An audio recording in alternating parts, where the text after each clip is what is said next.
ستادیوم کوبانی یا فوتبال به بشداربونا لیستکوان سپور کومن هنری و اجماره که مزن جه خلق کوبانی ها تفکرن.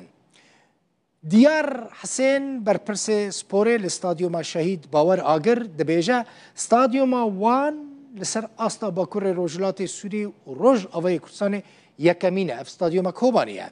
نه تنه استادیوم فوتبالیه چند بشندن ین سپورجی دیدهنه.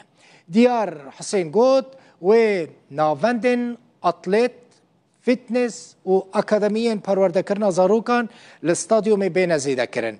کار آوا کرنا و استادیوم فوتبالی که هند بینن جه سال 2019 دا دست بکر بو لی شر چی بو، کورونا چی بو، ایرشن درونان چی بو، نش بروی که راوستیا بو اف استادیوم که هند بینن استادیوم کوبانی جه 5000 کس لیهایه و 13000 متر 4 گوشه استادیوم فرح.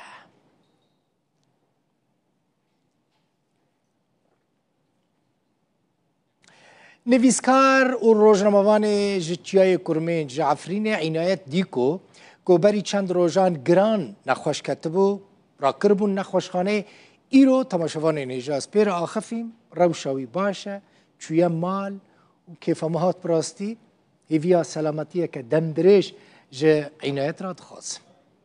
تشتکی دنج وارا بیش.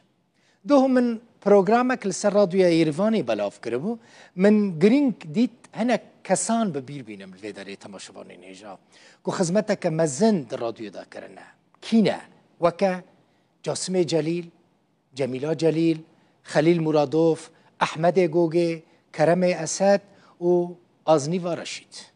جستران بیجان جی هنک نوان از جوارا بیجم زادینا شاکر، سوسکا سمو، فاطمه عیسی، اصلیکا قادر و دیلبرا وکیل. گله کسی این دنجی هنه لی من خواست از هنک نوان جوارا پیشکش بکم جو بکم بزانبن که در رادیوی یریوان دا خدمت کربو. گیشتم داویا وی بولتنه مالا و آوابه و تماشا کر حتی 7 ساعت بمینند خوشیده و خاطر